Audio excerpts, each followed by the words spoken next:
بسم الله الرحمن الرحيم. السلام عليكم ورحمة الله وبركاته. إن الحمد لله نحمده ونستعينه ونستغفره ونعوذ بالله من شرور أنفسنا وسيئات أعمالنا. من يهده الله فلا مضل له ومن يضلل فلا هادي له، وأشهد أن لا إله إلا الله وحده لا شريك له، وأشهد أن محمدا عبده ورسوله. يا أيها الذين آمنوا اتقوا الله حق تقاته ولا تموتن إلا وأنتم مسلمون. وبعد. Hadirin jamaah Masjid Agung Al-Ukhwah Bandung yang Allah muliakan, para pendengar radio Tarbiyah Sunnah Bandung, pendengar radio Roja di beberapa kota, dan radio-radio lain, pemirsa Roja TV dan TV-TV lain, serta para netizen di mana saja Anda berada. Kembali kita berjumpa melanjutkan kajian kitab Mukhtasar Ma'arijil Qabul. Kita sudah membahas sejarah singkat kekhalifahan para Khulafaur Rasyidin. Yang terakhir adalah Ali bin Abi Thalib radhiyallahu an, merupakan orang yang pertama kali masuk Islam di kalangan anak-anak karena beliau saat itu masih berusia 8 tahun. Ketika Ali bin Abi Thalib menjadi khalifah, banyak bermunculan fitnah yang berupa lahirnya pemahaman-pemahaman yang sesat, yang menyimpang.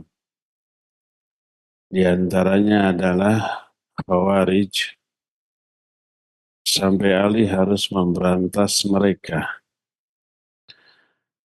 Apa itu Khawarij? Khawarij itu berasal dari kata kharij, jamaknya Khawarij, artinya yang keluar. Berasal dari kata kharaja. Mereka disebut Khawarij karena salah satu alasannya adalah keluar dari ketaatan terhadap khalifah. Mereka keluar memerangi pemerintah yang sah. Orang yang keluar disebut kharij, jamaknya khawarij. Lalu istilah khawarij menjadi nama bagi sekelompok orang yang disebut dengan Haruriyah di zaman Ali. Disebut Haruriyah nisbat kepada Harura. Harura itu sebuah tempat di sebuah desa di negeri Irak, dekat dengan Kufah. Mereka tinggal di sana dan tidak mau tinggal di Kufah bersama Ali bin Abi Thalib radhiyallahu an. Berkata Imam An-Nawawi rahimahullah, Al-Haruriyatu humul khawarij, summu Haruriyah li'annahum nazalu Harura.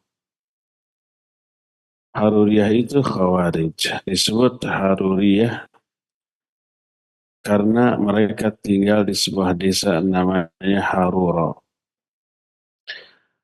Di mana letak penyimpangan dari khawarij?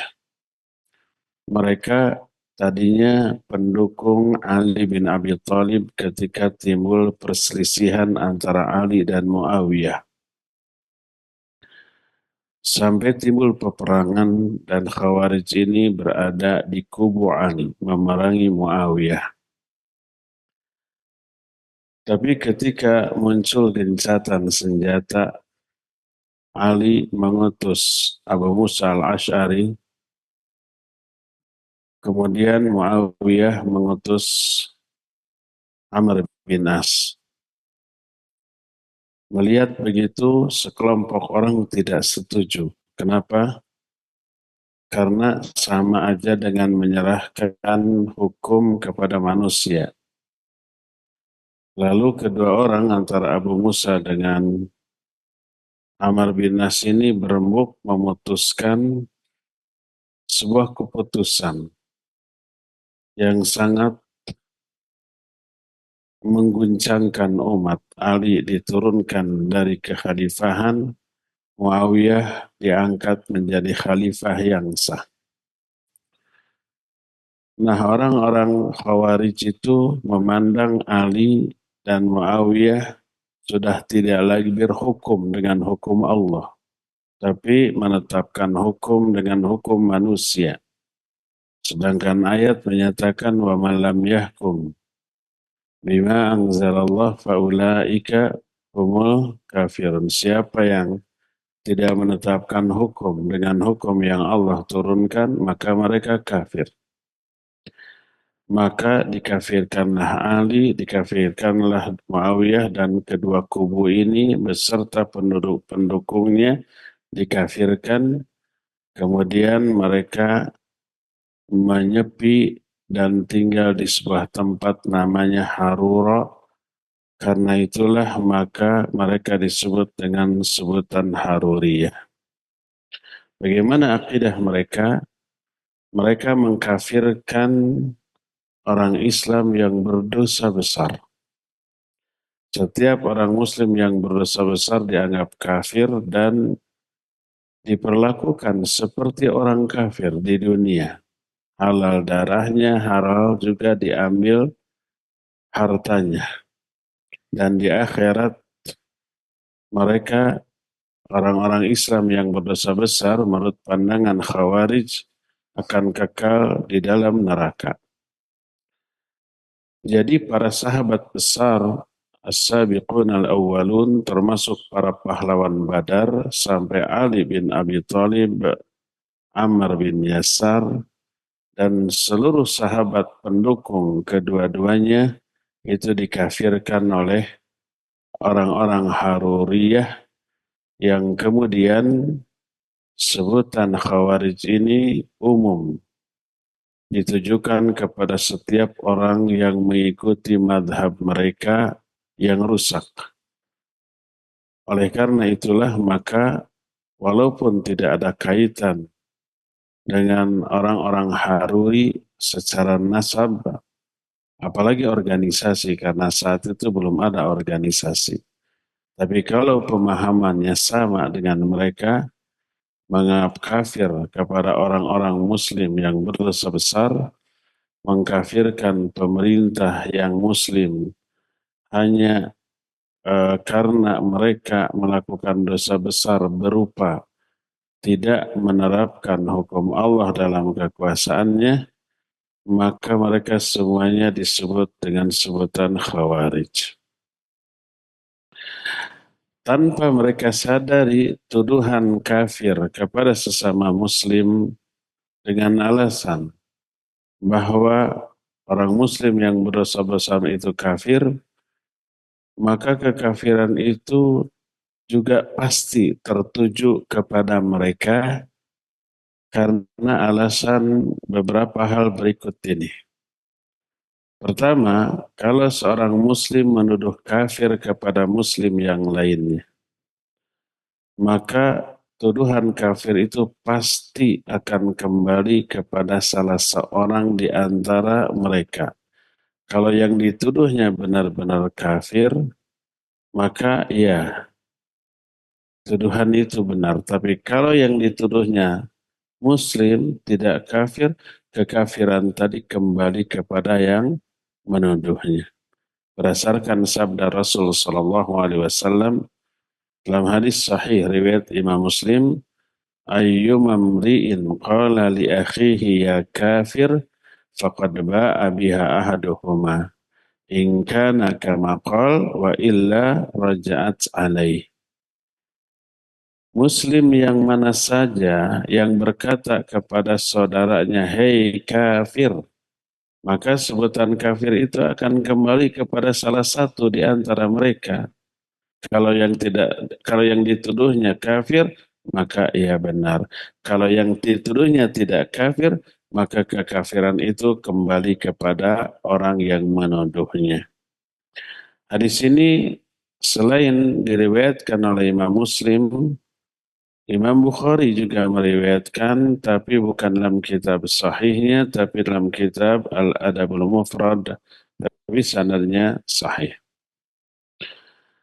Kedua, bahwa dosa besar terbesar yang lahir dari menuduh kafir kepada sama muslim adalah menganggap halal darahnya, menganggap dibolehkan membunuhnya, bahkan merasa ibadah dengan membunuhnya. Padahal membunuh satu jiwa yang Allah haramkan untuk dibunuh termasuk dosa-dosa besar. Oleh karena itu orang Khawarij adalah manusia-manusia yang paling cepat bersegera memerangi sesama muslim tapi membiarkan para penyembah berhala melakukan perbuatan syiriknya. Ini alasan yang kedua. Ketiga, seorang mukmin kalau dia melakukan dosa atau maksiat tapi orang itu tidak menganggap halal terhadap perbuatannya, tetap meyakini haramnya perbuatan tersebut, tetap meyakini orang itu akan terkena azab. Tapi kenapa dia lakukan? Karena hawa nafsu. Karena tergoda oleh syaitan, laknatullahi alaih. Dan rata-rata pelaku dosa besar seperti ini. Dia tahu itu haram, dia tahu itu dosa, dia tahu itu akan diazab, tapi karena hawa nafsu masih tetap dia lakukan. Seperti kalau orang lain umpamanya mabuk, berjudi, berzina, mencuri, itu saya yakin pelakunya pasti tahu semua perbuatan itu haram. Tahu itu dosa, tahu akan diazab. Kenapa dilakukan? Karena hawa nafsu. Atau kalangan kita, mungkin kita tidak akan tergoda dengan mabuk, kita tidak akan tergoda dengan berbuat judi, mencuri, merampok, berzina, dan seterusnya. Tapi kita tergoda dengan yang tak kalah besar dosanya. Itu apa? Ghibah, ria, suudzon, mencela. Ya, itu dosa-dosa besar. Ketika kita bergibah, tahu nggak gibah itu dosa besar? Tahu. Tahu nggak itu akan diazab? Tahu. Kenapa dilakukan? Hawa nafsu. Dan ada jebakan setan. Selama pelakunya tidak menganggap halal terhadap perbuatan itu, selama pelakunya menganggap tetap itu haram, berdosa, dan akan terkena azab, maka selama itu mereka tetap muslim. Tapi muslim yang berdosa besar. Tapi dosa besarnya tidak mengeluarkan mereka dari keislamannya. Baik itu kebid'ahan atau kemaksiatan, tidak mengeluarkan pelakunya dari Islam. Nah, oleh orang-orang Khawarij yang begitu dianggap sudah murtad, sudah keluar dari Islam, lalu diperangi, dibunuh, dirampas hartanya, maka mereka itu melakukan sebuah perbuatan dosa besar, menghalalkan jiwa-jiwa yang Allah haramkan untuk dibunuh. Berdasarkan hal itulah maka di dalam Sahih Bukhari sebuah hadis dari Jabir bin Abdullah radhiyallahu anhuma. Kata Jabir, ata rajulun Rasulullah sallallahu alaihi wasallam bil Ji'ranah musarrifuhu min Hunain wa fi thawbi Bilal fiddah. Rasul sallallahu alaihi wasallam yaqbidu minha wa yu'ti an-nas. Faqala ya Muhammad i'dil. Qal wailak. Wa man ya'dil idza lam akun a'dil. Qad khibtu wa khasirtu in lam akun a'dil. Faqala Umar bin Khattab radhiyallahu anhu, da'ni ya Rasulullah aqtulu hadzal munafiq. Faqala ma'adzallah. Ayatahaddatsan nas anni aqtulu ashabi. Inna hadza wa ashabi wa ashabahu yaqra'una al-Qur'an la yujawizu hanajirahum yamruquna minhu kama yamruqus saham minar ramiyah. Ada seseorang datang kepada Rasul sallallahu alaihi wasallam. Saat itu di tempatnya di Ji'ranah, baru pulang dari Hunain. Terjadi perang Hunain di sana. Dan Nabi dan kaum muslimin menang. Dan banyak terkumpul harta rampasan perang. Dari Hunain pergi menuju Madinah. Seketika sampai di Ji'ranah ada seseorang datang. Saat itu di baju Bilal ada emas, ada perak sebagai harta rampasan perang. Nabi sallallahu alaihi wasallam meraup dengan tangannya dibagi ke orang. Bahkan ada orang yang baru saja masuk Islam karena perang Hunain terjadi setelah penaklukan kota Mekah. Mekah ditaklukkan. Lalu setelah dibenah itu Mekah, Nabi dan para sahabat pulang kembali ke Madinah dan penduduk Mekah banyak yang ikut pindah mengikuti Nabi ke Madinah sampai jumlah kaum muslimin saat itu mencapai 12.000 orang. Sebuah pasukan yang belum pernah ada di zaman itu sebanyak itu. Lalu ketika sampai di Hunain, diserang oleh orang-orang kafir. Terjadi perang Hunain, tapi Nabi SAW dan para sahabat akhirnya menang. Lalu di Ji'ranah dibagi-bagi itu harta rampasan perang. Ada satu orang yang baru masuk Islam, dikasih banyak. Ada yang 100 ekor unta, ada yang lebih, ada yang kurang. Sahabat-sahabat senior yang lebih dahulu masuk Islam sudah lama, tidak diberi sebanyak itu. Dan Nabi SAW tentu saja membagi itu berdasarkan wahyu. Ada seorang laki-laki kemudian berkata, ya Muhammad i'dil, fa innaka lam ta'dil. Hai Muhammad. Dia tidak mengatakan Rasulullah. Tapi Muhammad, hai Muhammad, berbuat adil engkau. Karena engkau tidak adil. Karena tidak ratanya pembagian ghanimah. Dia memahami adil itu sama rata. Adil menurut versi dia. Berbeda dengan adil menurut Allah dan Rasul. Apa yang dibagi oleh Nabi SAW itulah keadilan menurut wahyu. Sampai ketika orang itu berkata, i'dil ya Muhammad fa innaka la ta'dil. Berbuat adillah engkau hai Muhammad karena engkau tidak adil. Apa kata beliau? Wailak, celaka engkau. Siapa lagi yang bisa berbuat adil kalau aku tidak adil? Sungguh aku rugi kalau aku tidak adil. Tersinggung Nabi SAW. Sampai Umar yang ada saat itu langsung memegang pedangnya lalu berkata, biarkan ya Rasulullah aku bunuh orang munafik ini. Apa kata Nabi SAW? Jangan, hai Umar. Jangan sampai nanti orang-orang mengatakan bahwa aku membunuh sahabat-sahabatku. Sesungguhnya orang ini dan sahabat-sahabatnya, mereka membaca Al-Quran. Tapi bacaan mereka itu tidak melewati tenggorokan. Tidak sampai ke hati. Bacaan kan dengan lisan. Tidak sampai ke hati. tidak sampai kepada keimanan, hanya tidak melewati tenggorokannya. Mereka akan keluar dari agama ini seperti lepasnya anak panah dari busurnya.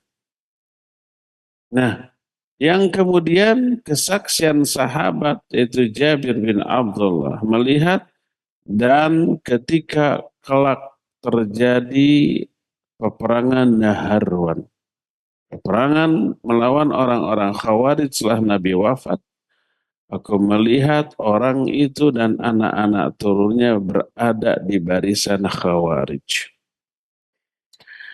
Ini satu hadis sahih riwayat Imam Muslim, Imam Bukhari dalam kitab Sahih Bukhari. Masih dalam Sahih Bukhari dari Abu Sa'id tentang sebuah kisah. Kata Abu Sa'id, faja'a rajulun kathul lihyah musyriful wajata wijnatain ghairul ainain. Ada orang jenggotnya lebat, matanya itu dalam, tajam. Kemudian makhlukur ras, kepalanya itu botak, habis dicukur. Ketika melihat Nabi membagi-bagi ghanimah seperti yang Allah wahyukan, orang ini berkata, ittaqillah ya Muhammad. Bertakwalah engkau kepada Allah, hai Muhammad. Berbuat adil, karena engkau tidak adil. Berkata Rasul sallallahu alaihi wasallam, inna min dha'dai hadha qauman yaqra'una al-Qur'an la yujawizu hanajirahum. Yaqtuluna ahlal Islam wa yadda'una ahlal awthan. Yamruquna minal Islam kama yamruqus sahm minar ramiyah. Lain adraktuhum la'aqtulannahum qatla 'ad. Wa fi riwayatin Thamud. Kata Nabi SAW, sesungguhnya dari tulang sulbi orang ini akan lahir satu kaum. Mereka membaca Al-Quran. Baca Qurannya rajin. Tapi bacaannya tidak pernah melewati tenggorokannya. Mereka membunuh orang-orang Islam tapi membiarkan para penyembah berhala. Mereka keluar dari Islam seperti lepasnya anak panah dari busurnya.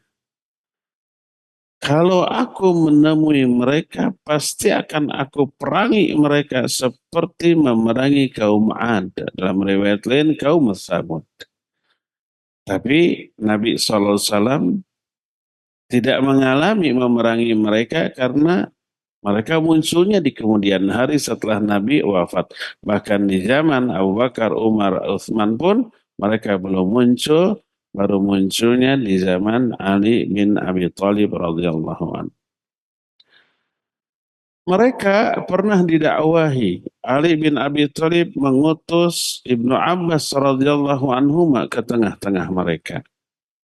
Ibnu Abbas seorang terpandang, sepupu Nabi sallallahu alaihi wasallam, juga disebut nikmat tarjumanul Quran, sehebat-hebat penafsir Al-Quran. Senioritasnya, keilmuannya, kekerabatannya dengan Nabi SAW diakui. Datang ke Khawarij, disambut. Kemudian oleh Ibnu Abbas diajak dialog. Kenapa mereka mengkafirkan Ali dan Muawiyah? Kenapa keluar dari ketaatan? Lalu mereka mengemukakan beberapa alasan. Mereka ketika meyakini kesesatan sesatnya, pemahaman sesatnya, punya hujah dari Quran dan hadis yang sahih. Hadis Al-Qurannya pasti benar, hadis sahihnya benar. Lalu apa salahnya? Interpretasi mereka, penafsiran, pemahaman mereka tentang ayat dan hadis itu yang keliru. Jangankan sesama muslim, orang musyrik punya hujah tentang perbuatan syiriknya. Orang kafir punya hujah, punya alasan untuk mendukung kekafirannya. Dan hujahnya kadang diambil dari Quran, dari hadis yang sahih. Tapi menurut versi mereka. Nah, ada tiga yang membuat kami ini keluar dari bahasan Ali. Kemudian ditanya apa tiga itu. Pertama disebutkan bahwa wajib kita untuk menetapkan hukum dengan hukum Allah. Dan siapa yang tidak menetapkan dengan hukum Allah kafir. Wa lam yahkum bima anzalallah faulaika humul kafir. Dan ini ayat favorit kaum Khawarij. Ali mengutus Abu Musa. Muawiyah mengutus Amr bin As. Hukum masalah umat yang penting besar ini diserahkan kepada orang kufur mereka. Maka dijawab oleh siapa? Oleh Ibnu Abbas radhiyallahu anhuma. Bagaimana kalau saya bacakan kepada kamu Al-Quran yang menjelaskan bahwa menyerahkan hukum kepada manusia itu atas perintah Allah dalam kasus-kasus tertentu. Kamu mau rujuk? Ya mau. Coba. Ketika Allah menjelaskan perselisihan antara suami dengan istri dalam surah An-Nisa 34-35. Ketika suami istri ini bertengkar, mengalami deadlock, mengalami jalan buntu untuk bisa terus mempertahankan hubungan rumah tangganya. Apa kata Al-Quran? Fab'athu hakaman min ahlihi wa hakaman min ahliya. Utus satu hakim dari pihak laki-laki dan hakim dari pihak perempuan. Allah menyuruh menyelesaikan perselisihan antara dua orang suami istri itu diputuskan oleh dua orang sebagai wakil dari masing-masing pihak. Ini baru rumah tangga, satu lingkup kecil, termasuk juga yang besar. Ini adalah salah satu di antara kandungan isi perintah Allah kepada manusia. Dibegitukan mereka diam. Kemudian yang kedua apa? Alasan kalian mengkafirkan Ali dan Muawiyah. Karena Ali itu menyetujui menghapus sebutan Amirul Mukminin pada dirinya. Ketika Amr bin As menyatakan kita turunkan dulu Ali dari tahtanya sehingga sejak saat ini dia bukan lagi Amirul Mukminin. Muawiyah juga begitu. Jadi kalau dia bukan Amirul Mukminin, logikanya dia Amirul Kafirin. Seolah-olah hitam putih gitu. Pernah saya bilang, wanita nggak boleh pakai parfum karena jadi fitnah. Yang sunnah laki-laki. Nyeletuk seorang wanita yang sentimen. Jadi kalau wanita itu harus pakai terasi ya biar bau. Kayak gitu. Kalau tidak harus wangi, tidak harus bau sebagai lawannya kan gitu. Jadi kalau Ali bin Abi Thalib radhiyallahu an menyetujui dirinya bukan Amirul Mukminin berarti dia Amirul Kafirin. Dihapuslah. Tapi mau nggak saya sampaikan kepada engkau satu hadis yang bisa membantah ini dan kalau kamu tidak bisa menjawab kamu rujuk, iya. Rasul SAW ketika terjadi perjanjian Hudaybiyah antara beliau dengan orang-orang kafir Quraisy. Waktu itu Nabi SAW mau haji ke Mekah. Tapi sampai di Hudaybiyah, perbatasan kota Mekah Hudaybiyah termasuk salah satu di antara miqat untuk umroh, untuk haji.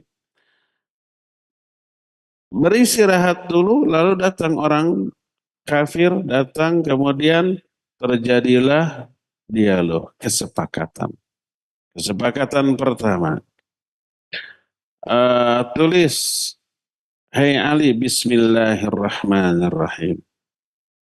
Orang kafir langsung protes, "Saya nggak mau, hapus." Kata Nabi, "Hai Ali, hapus Bismillahirrahmanirrahim, ganti."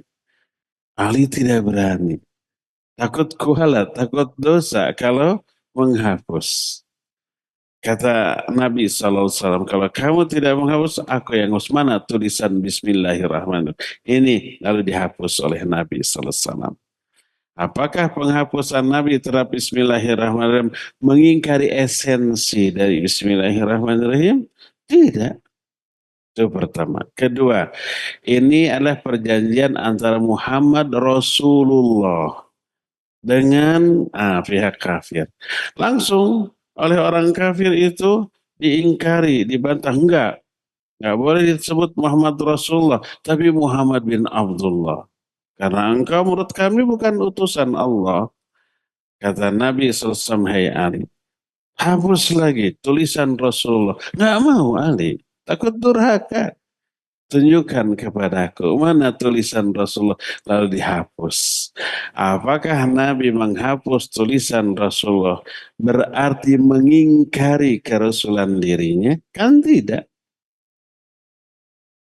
Nah, apalagi Ali bin Abi Thalib, dia menyetujui saat itu dirinya bukan Amirul Mukminin, lalu dibalikan logikanya oleh orang-orang Khawarij, kalau bukan Amirul Mukminin berarti Amirul Kafirin. Terbantahlah dengan hadis tadi, rujuk. Sampai 2/3 dari kalangan Khawarij tobat dan rujuk. Tinggal sepertiga yang kekeh betekeh, ngeyel suraya, ngotot sorotot di dalam pemahaman yang keliru, walaupun tidak bisa lagi berhujjah, makanya Ali bin Abi Thalib radhiyallahu an kemudian memerangi mereka, ya. Inilah fitnah pertama yang muncul, yaitu eh, munculnya kalangan Khawarij yang akidah utamanya adalah mengkafirkan orang-orang muslim yang berdosa besar dan menganggap mereka akan kekal di dalam neraka selama-lamanya. Adapun kita, kalangan ahlus sunnah, menyatakan orang muslim yang berdosa besar tetap muslim, tidak keluar dari Islam, tidak murtad.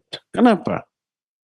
Bukankah dan orang-orang khawarij itu hujahnya mengkafirkan orang-orang yang berdosa besar itu banyak dari Quran dan hadis yang sahih.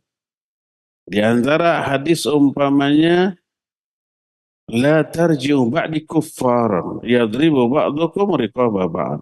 Jangan kalian kembali kepada kekufuran sepeninggalku, yaitu sebagian kalian membunuh sebagian yang lain. Nah, membunuh itu dosa besar, kata Nabi, kufur. Sibabul muslim fiskun wa qitaluhu kufrun. Mencela sama muslim fasik, membunuhnya kafir. Terus la yadkhulul jannah, ini banyak kesan, tidak akan masuk surga orang yang ada takabur walaupun sekecil debu. Orang yang memutus silaturahmi, orang yang mengadu domba. Itu banyak hadisnya, tidak akan masuk surga, artinya kekal dalam neraka selama-lamanya. Padahal memutus silaturahmi, takabur, itu dosa besar. Menyebabkan kekal dalam neraka, tidak akan masuk surga, berarti neraka terus, kata mereka. Hadis-hadisnya semuanya sahih, benar. Lalu kalau benar, di mana salahnya mereka? Mereka salahnya ketika memahami dengan logika atau ra'yu mereka berbeda dengan pemahaman para sahabat. Padahal para sahabat jauh lebih berilmu, lebih tahu daripada Khawarij yang mereka datang kemudian. Maka para ulama membantah pemikiran Khawarij. Pertama, yang dimaksud membunuh sama muslim itu kufur, maksudnya kufur kecil. Bukan kufur besar. Apa bedanya kufur besar keluar dari Islam, kufur kecil, tetap pelakunya muslim tetapi memiliki karakter orang kafir. Kalau hanya satu dua poin karakter orang kafir, tapi masih meyakini kebenaran Islam, ya disebut memiliki karakter kekufuran tapi masih muslim. Ada ayat Allah menyatakan wa in ta'ifatani minal mu'minina qatatalu faslihu bainahuma. Kalau ada dua kelompok mukmin saling berperang, berperang saling bunuh. Walaupun saling bunuh oleh Allah masih disebut sebagai kelompok mukmin. Padahal saling bunuh dan saling bunuhnya bukan satu dua, namanya perang, bisa ratusan, bisa ribuan yang dibunuh. Tapi oleh Allah Azza wa Jalla pertama masih disebut mukmin. Terus masih diperintahkan faslihu bainahuma. Akurkan, islahkan kedua-duanya. Ini yang pertama. Yang keduanya, Nabi SAW ketika mengatakan bahwa tidak akan masuk surga, dibahas oleh para ulama ahlus sunnah, maknanya adalah tidak akan langsung masuk surga. Orang yang takabur, orang yang memutus silaturahmi, orang yang mengadu-ngadu domba, tapi dia harus ke neraka terlebih dahulu. Sesuai dengan banyak atau besarnya kadar dosa. Setelah diazab dosanya lunas oleh azabnya, mereka kelak akan diangkat dari neraka dan dimasukkan ke dalam surga. Hadis tentang orang muslim yang ke neraka lalu diangkat ke surga baik karena syafaat sesama manusia, syafaat dari Nabi SAW karena rahmat Allah, atau karena memang sudah lunas azab dosanya oleh azabnya, maka diangkat dari neraka dan dimasukkan ke dalam surga. Yang seperti itu banyak, tidak kekal selama-lamanya di dalam neraka, ya. Dan dengan ini terbantahlah pola pikir orang-orang Khawarij. Ketiga, kalau orang tidak pernah berbuat dosa besar, berarti dia maksum. Karena Allah juga menyebut orang bertakwa bukan orang yang tidak pernah berbuat dosa besar, bukan. Orang bertakwa mungkin nggak terjerumus dalam dosa besar? Ya mungkin. Allah menyatakan walladzina idza fa'alu fahishatan aw zalamu anfusahum dzakarullah fastaghfaru lidzunubihim. Orang bertakwa adalah orang yang apabila mereka berbuat fahisyah atau zalim kepada diri sendiri, ini dosa besar. Mereka cepat tobat kepada Allah, tidak murtad, tidak harus mengatakan dua kalimat syahadat lagi. Coba tanya ke orang-orang Khawarij. Orang yang menuduh orang muslim yang berdosa besar itu kafir. Orang yang menuduh pemerintah yang muslim kafir hanya tidak karena tidak menetapkan hukum Allah. Coba tanya, kalian pernah berbohong? Pastilah pernah. Kalian pernah menyakiti ayah ibu? Pastilah pernah. Itu dosa besar menurut kalian, kafir diri kalian tuh. Karena itu adalah dosa besar. Kalau menyatakan saya jujur nggak pernah bohong, saya nggak pernah menyakiti orang tua, tanya ke ibu ayahnya, pernah nggak? Pernah nggak bergibah gitu ya?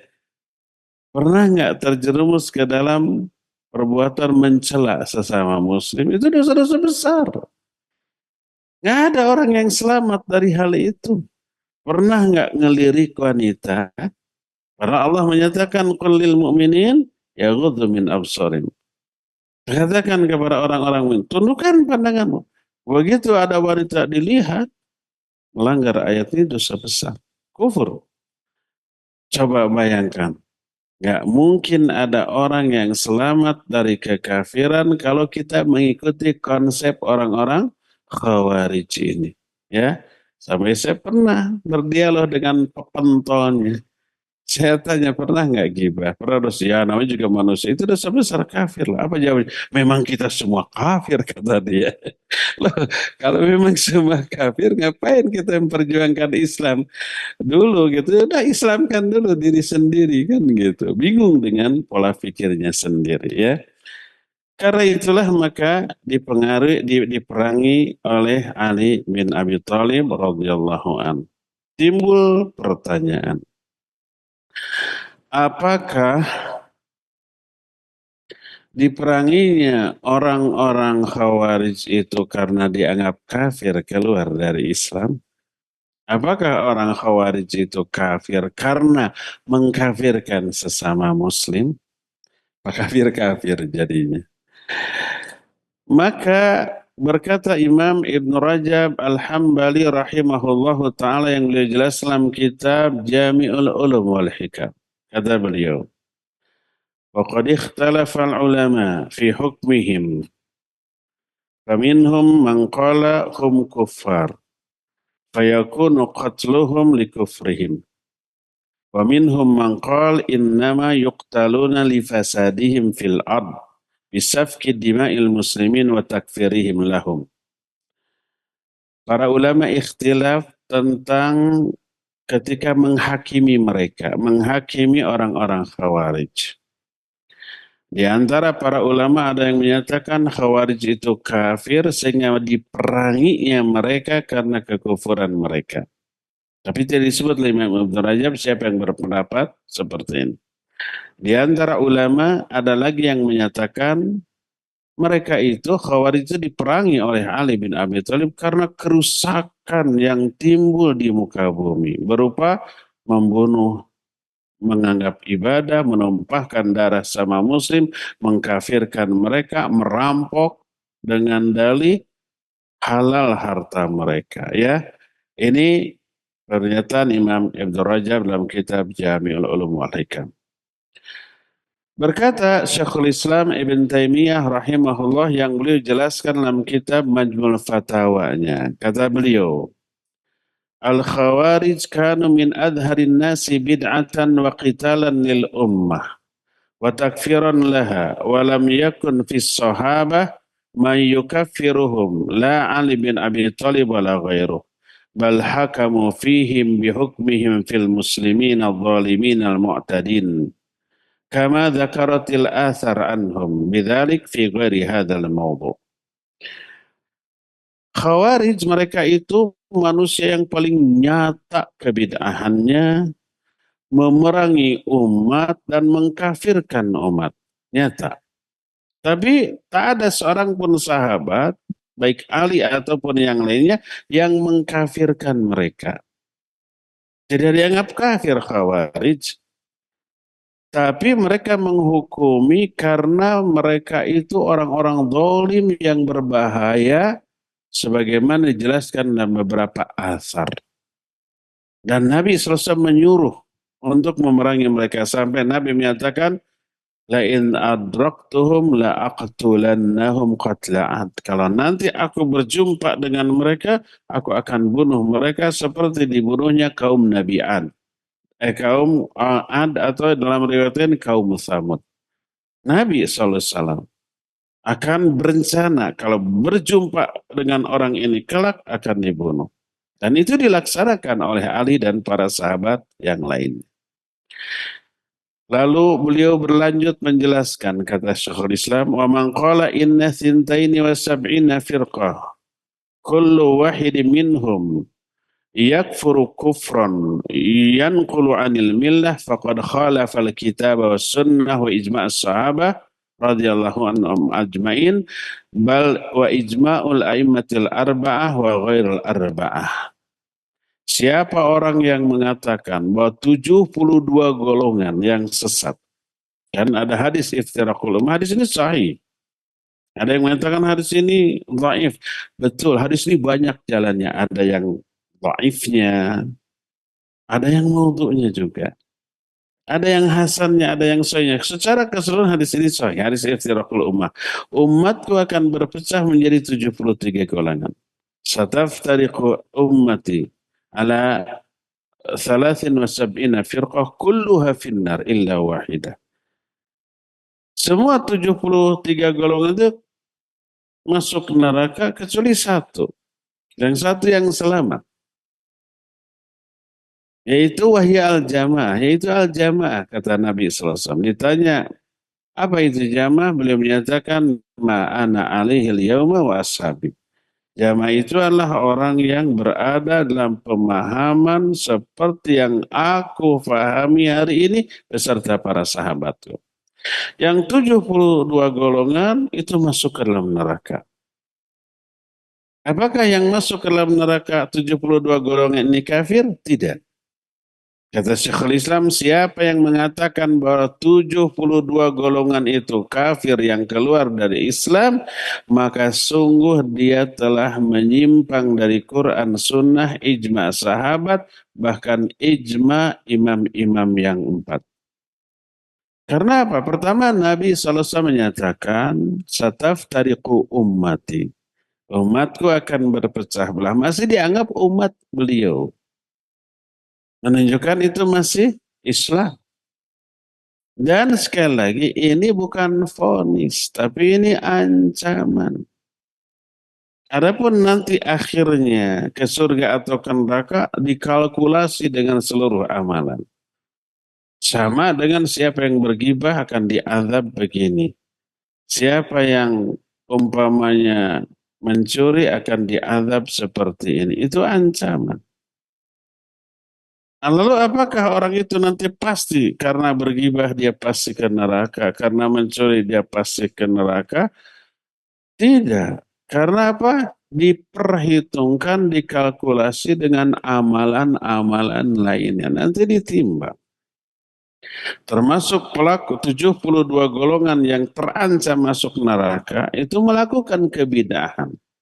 Menyimpang pemahamannya tentang Islam dari pemahaman yang benar, terjerumus ke dalam kebidahan. Apakah pasti mereka masuk neraka? Ya tidak, masing-masing personal dari mereka dikalkulasi dengan amal-amal soleh, amal-amal baik yang lainnya. Sama dengan siapa orang yang melakukan kejahatan ini akan dimasukkan ke dalam neraka. Tapi dia muslim, seperti orang yang takabur. Tidak akan masuk surga. Artinya akan ke neraka dulu. Seperti orang yang memutus silaturahmi, mengadu domba, terancam neraka. Tapi pastikah dia ke neraka?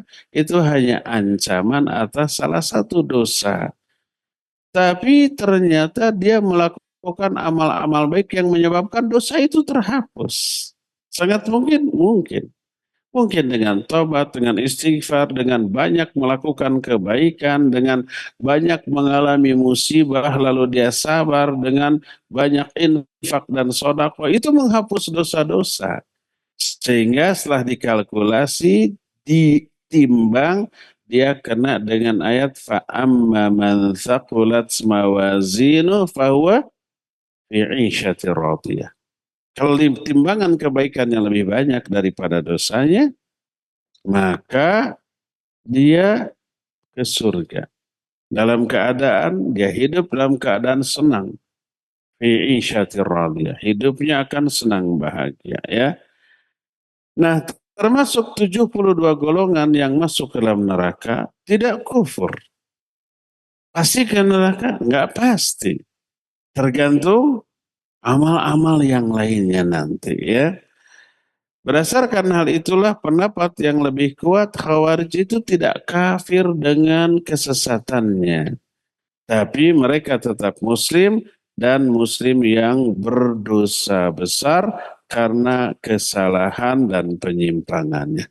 Inilah fitnah pertama yang muncul di zaman Ali bin Abi Thalib radhiyallahu anhu, yaitu munculnya sekte Khawarij. Fitnah yang kedua yang muncul adalah Rafidhah dan cabang-cabangnya. Bagaimana sikap Ali radhiyallahu anhu ketika munculnya kelompok Syiah ini? Apa itu Rafidhah? Rafidhah nisbat kepada Rafad. Rafad itu maknanya tarak. Biizdira wa istihana. Rafad maknanya meninggalkan, tidak taat, membangkang. Dan mereka disebut Rafidah karena pengingkaran mereka, pembangkangan mereka kepada dua khalifah yang pertama yaitu Abu Bakar dan Umar. Mereka meyakini Abu Bakar dan Umar telah zalim kepada Ali bin Abi Thalib radhiyallahu an, merampas kekhilafan mereka, kekhilafan Ali bin Abi Thalib. Dan orang-orang Syiah ini ada banyak sekte. Sekte pertama disebut Sabaiyah. Mereka pengikut Abdullah bin Saba yang dulunya Yahudi. Kemudian pura-pura masuk Islam. Mereka lah kelompok Syiah yang paling gulu, paling berlebih-lebihan terhadap Ali, paling busuk ucapannya, paling jelek keyakinannya. Mereka lebih buruk daripada Yahudi dan Nasrani karena mereka meyakini bahwa Ali bin Abi Thalib layak untuk disembah sebagaimana orang Nasrani menyatakan Isa layak untuk disembah. Mereka lah yang oleh Ali bin Abi Thalib kemudian dibakar. Tapi apa yang dilakukan oleh Ali bin Abi Thalib diingkari oleh Ibnu Abbas radhiyallahu anhuma. Sebagaimana dalam kitab Sahih Bukhari, Musnad Ahmad, Sunan Abu Daud At-Tirmidzi dan yang lain-lain. Ata Ali bin Abi Thalib bi zanadiqah fa ahraqahum. Fa balagha dzalika Ibnu Abbas. Ali bin Abi Thalib mendatangi kaum zindiq kalangan Syiah Rafidhah, Syiah Sabaiyah tadi. Lalu Ali membakar mereka. Ketika berita ini sampai kepada Ibnu Abbas, berkata Ibnu Abbas, "Lau kuntu ana lam ahriqhum lin nahyin Nabi sallallahu alaihi wasallam la tu'adzibu bi'adzabillah. Wa laqataltuhum liqauli Rasul sallallahu man baddala dinahu faqtuluh." Seandainya aku berada di posisi Ali, aku tidak akan membakar mereka karena larangan Rasul sallallahu alaihi wasallam yang menyatakan jangan kalian menghukum dengan hukuman Allah. Hukuman Allah kan api neraka. Dalam riwayat lain la yu'adzibu binnar illa sahibun nar. Tidak boleh mengadab, menghukum dengan api kecuali pemilik api yaitu Allah. Jadi kata Ibnu Abbas, kalau aku di posisi Ali, aku tidak akan membakar mereka karena ada larangan. Tapi aku akan membunuh mereka karena sabda Nabi SAW, man baddala dinahu faqtuluh. Siapa yang merubah agamanya, bunuh dia. Jadi kata Ibnu Abbas setuju dengan pembunuhan, tapi tidak setuju dengan dibakar.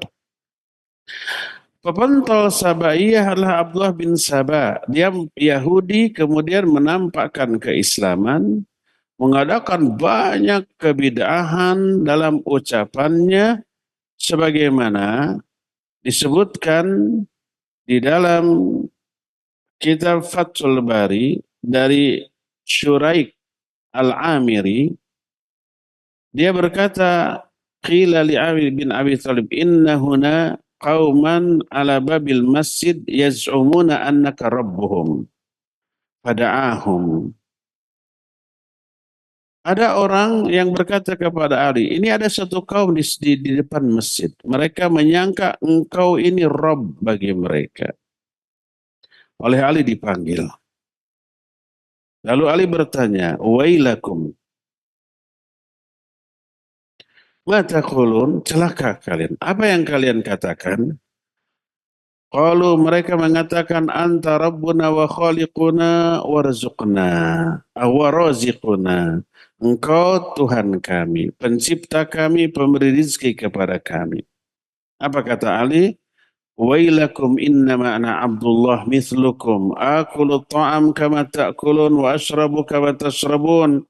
In ata'tullaha athabani Allahu insyaallah wa in asaitu khasyitu ayyu'adzibani fattaqullah warji'u.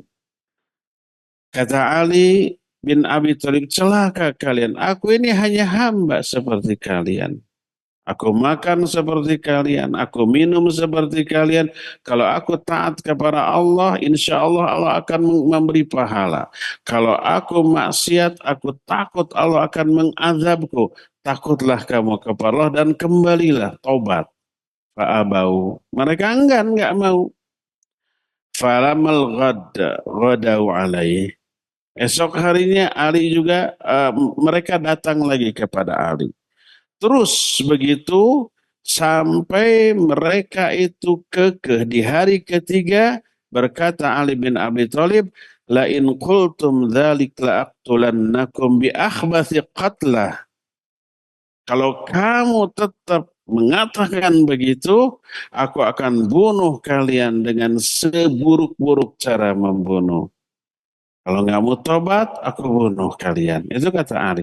Mereka enggan tobat. Lalu Ali bin Abi Thalib menyuruh orang untuk membuat parit, lalu disiapkan kayu-kayu bakar, lalu oleh Ali bin Abi Thalib radhiyallahu an, beliau menyatakan inni tarihukum fiha au tarji'u. Aku akan masukkan kalian ke dalam api atau kalian bertobat, fa'abau ayyarji'u. Mereka tidak mau bertobat, kekeh menjadikan Ali sebagai sembahannya, lalu oleh Ali bin Abi Thalib mereka itu dilemparkan ke dalam api. Nah, ini dihancurkan pemahaman mereka oleh Ali. Tidak bisa karena pemahaman itu bebas, tidak bisa dibelenggu. Tapi orang-orangnya oleh Ali bisa diberantas dengan cara dibunuh, dengan cara dibakar. Ya, inilah salah satu sekte Syiah, dan sekte tersesat yaitu sekte Sabaiyah. Adakah sekte lain selain Sabaiyah? Ada. Nanti ada beberapa sekte yang kita bahas, minimalnya nanti ada 7 sekte dari kalangan Syiah yang berbeda-beda gitu ya. Dan bagaimana tindakan Ali bin Abi Thalib kepada mereka, kita akan bahas di hari Jumat yang akan datang. Untuk sekarang cukup sampai di sini.